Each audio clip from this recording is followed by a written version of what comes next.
Hello family, केहन छी अहाँ सब। आशा करै छी नीक हैब, स्वस्थ हैब, मस्त हैब। आइ हम बनाएब एकदम नमकीन रोटी प्याज वाला, प्याज सब डाल के नाश्ता के लेल बहुत ही टेस्टी स्वादगर ई बनै छै।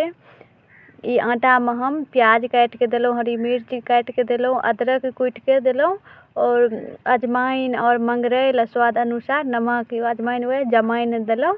ई सब हम हरियर मिरचाई, प्याज, जमाइन, मंगरैल, अदरक, घी ई सब हम कनी घीओ ओहिमे दऽ देलहुँ जे घी से एकदम खास्ता मुलायम हेतै।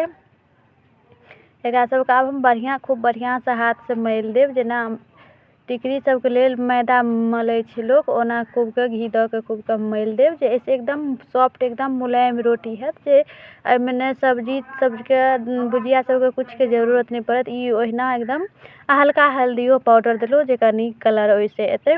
आब आटा के हम खूब बढ़िया से गूँथ लेब, खूब बढ़िया से सॉफ्ट कऽ के हम आटा से लरम के हम सानि लेब खूब बढ़िया से। अहाँ सब हमर प्रोफाइल पर जे वीडियो नीक लागत है तो लाइक शेयर कमेंट करब। जे आदमी अब हम एकरा आटा हमर गूँथ गेल, आब हम खूब मोटी रोटी नमकीन वाला हम बनाएब। खूब मोटगर लेलहुँ हम, खूब मोटगर कऽ के एकरा हम लोई बना लेलहुँ।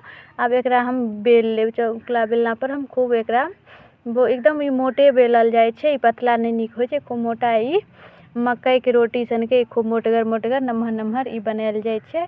आब हमर तप गरम भेल छलै, आब हम ओहि पर हम ई रोटी दऽ देब। एकरा खूब बढ़िया से हम आब पकाएब, सिद्ध भऽ जायत तखन जाके एहिमे हम कनी कनी घी लगेलहुँ।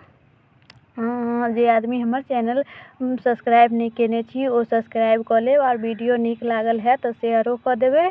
आइ के ब्लॉग केहन लागल ओ जरूर बताएब। बहुत ही स्वादगर ई रोटी होइ छै। ई गर्मा गर्म खाए में, नाश्ता में तो बच्चा सबके बहुत ज़्यादा पसंद होइ छै, कियाकि ई एकदम चटपटा रहे छै, एकदम खूब चहटगर रहे छै। सबटा होके हम अहिना हम सिद्ध पका लेब।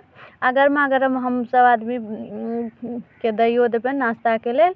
बहुत ही टेस्टी हेल्दी नाश्ता ई होइ छै। एहिमे खूब बढ़िया से हम घी सब एकदम लगा लेब आ सबटा के अहिना हम गोल गोल कऽ के बेल के हम पका लेब। एक बेर अहूँ सबके नीक लागल है तो एक बेर अहूँ सब ट्राई कऽ के देखबै। बहुत ही सुंदर खाए में लागत। आगे में किछ के जरूरत नहीं छै, ने दाल, ने सब्जी, भुजिया, अचार सबके किछ के जरूरत नहीं छै। एकदम खूब एकदम कुरकुरा कऽ के एकरा हम पकेब। एकदम खूब कुरकुरा लगे छै, नमकीन लगे छै, चहटगर, खूब ही मस्त। एकरा हम किछ कह नहीं सकै छी, तते सुंदर ई खाए में लगे छै। बहुत ही